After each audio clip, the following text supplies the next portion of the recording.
empirical content there mean without research? He did research. Without empirical content.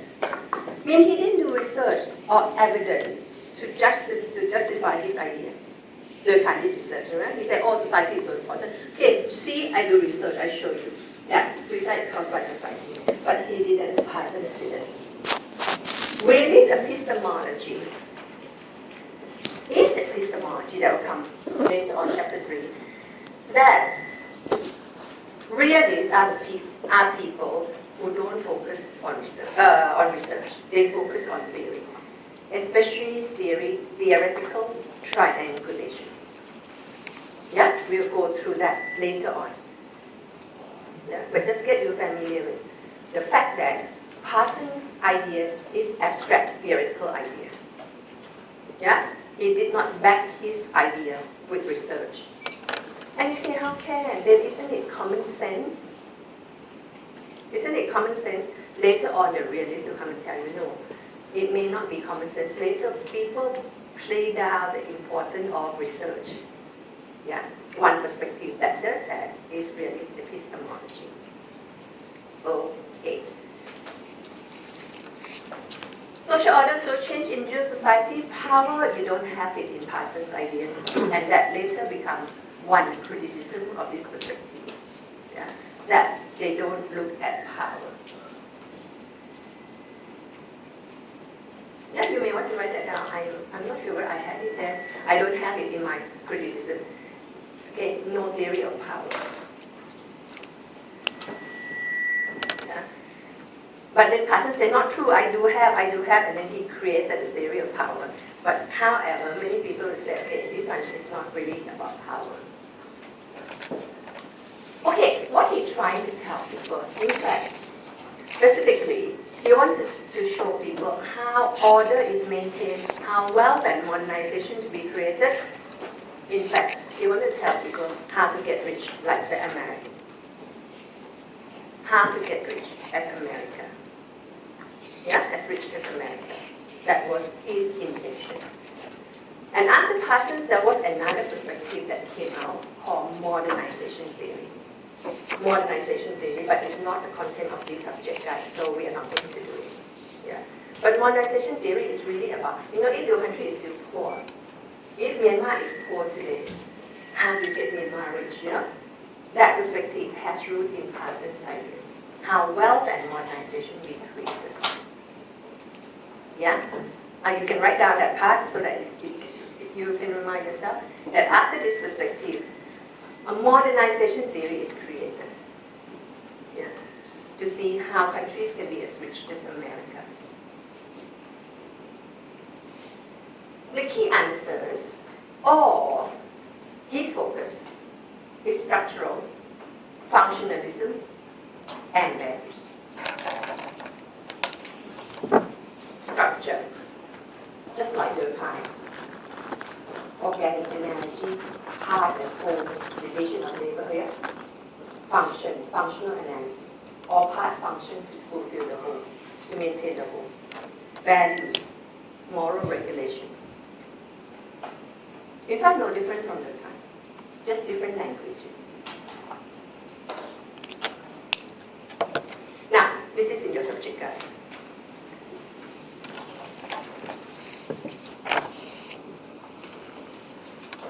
Now, the first point, you label it as micro, the first point.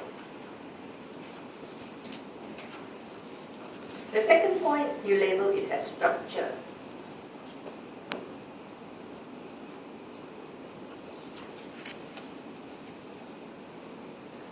The next 3 points, you label them as values. No, I'm sorry. The next 2 points, label them as value. Value. Laika, you label this as function. Specialization, you label it as structure. So you see macro, structure, values, and function. You follow? So the first one is micro, second one is structure, third and fourth is value, fifth here is function, and the sixth here is structure. So here, we are going to group all this and tell you why he creates something called structural. You see the word structure there, right? I asked you to write that word structure, right? Some of the ideas actually refers to the idea of structural and some functionalism. Yeah? And there's one more, which is about values. Add on to it. So we are going to look at structures, functions, and values to make it easy for you. Yeah? So the name suggests its structure, its function, and its value. So the name didn't suggest micro perspective, so we're going to skip this part. This is for question 5 on key ideas. You can always write this part. Yeah, but I tell you, you're going to write for 1.5 pages. By write only about 3 paragraphs, and you won't have time to write all this. You will have to select. Yeah, and I advise you not to select micro-sociology. But if you say, I really want to look at, I'm going to really specialize on it, read out micro-sociology. Now, another reason I didn't want to do it now, because you don't know micro-sociology then. Yeah? Just let me go through it very briefly in 2 minutes. It's about what? Micro is about individuals, just like me. Remember me, Parsons and me, on socialization. Yeah? The structure is not there, it's just you and me, it's us. We make choice. We have choice. We are not puppets of society, we have choice. I make choice, you make choice. Surely, the choice is about the means and the ends, the goal and the means. Yeah? The choice is about the means and the ends. This is my goal, the way I do it. I want to get money, I come here to teach. Right? The goal and the means. If my action is rewarded, I feel it to be rewarded, that action will be repeated. Same as you. Yeah? If the action is rewarded, the action will be repeated. That when it becomes a norm. Do you see how the individuals create society? Not society created. Yeah? It becomes a norm. That is micro-sociology according to Parsons. Micro-sociology. We create society. We have goal. We have means. Whenever we want to do things, we weigh against means and ends. Yeah? And that kind of decision, if that decision turns out to be good, to be rewarded, then you tend to continue doing it or repeat that kind of action. Yeah? You come to class, you behave like what you're doing, and you pass exam, and you get good job. Yeah? You come. But if you come, but somehow not rewarded, because you don't get anything home, might as well just stay home and do self-study slowly. The norm of teaching and learning here won't exist anymore. When everybody not coming to class anymore, when everybody just stay home and study on their own. Yeah, that is generally idea of micro-sociology. Yeah, action are repeated, norm is being created. And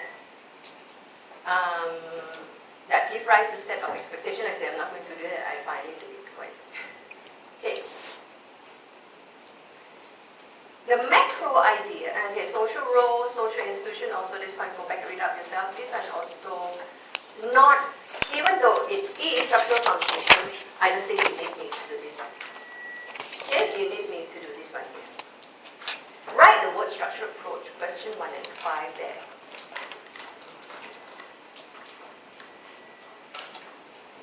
Just now, I asked you to write that, yeah? I asked you to say this is macro. Okay, this is macro. This is macro. Just now I showed you something like this, yeah? But this is just a little bit more. What he said. He said, society is systems composed of subsystems. Singapore has subsystems. Singapore has parts. Now, if you think of the time last week, it was about division of labor. Do you remember the time's division of labor? Do you remember the time single cell now become complex organism? Single cell evolved into complex organism. From mechanical solidarity to organic solidarity. Do you remember that? Mechanical to organic solidarity. When you have parts, same thing, exactly the same idea, yeah? Yeah. That's why, in fact, the last item that calls specialization should, in fact, here, but in your subject guide, is split into another category. Yeah? This is really about specialization. Now, society composed of these subsystems. Yeah? He used the word system, subsystem very often. Some people say this is system perspective. Write down that word, system perspective. Now, big society or big system composed of subsystems. Okay, sometimes I say it's about family, religion, economy, politics, and all that. It could. But Parsons focused on these four subsystems: societal community, economic, politics, socialization system. Society composed of these subsystems. And the subsystems of the subsystem. Look at socialization system. This is the subsystem of social system here. Inside here, there are subsystems of the subsystem of the social system. You understand? True. Okay. You have Singapore. Singapore, or you know only Singapore, you have a global system. Let's look at the world as a system. A global system. A global system composed of different countries, correct? Right? Global system composed of Singapore, Thailand, United States, India. These are subsystems of the global system. Yeah? In Singapore, there are subsystems of the subsystem of the global system. In Singapore, there are different institutions. Yeah? Like, they call it community, economic, political, socialization. In fact, within socialization system, you also have religion, socializing people, family, school. Yeah? So school or education is then the subsystem of the subsystem of the subsystem of the global system. You clear? And school, there are so many schools in Singapore. SIM is just one. Then SIM is the subsystem of the subsystem, meaning a lot of school. All the subsystem means school and family and religion. All the subsystem, which is socialization system. All the subsystem, which is different countries of the global system. You understand? Yeah. That's not difficult. In fact, it's true. You just make it a little bit. It's not confusing also, you know. It's just become more something that for you to think about. It's just so easy to understand. Big system make out of small system.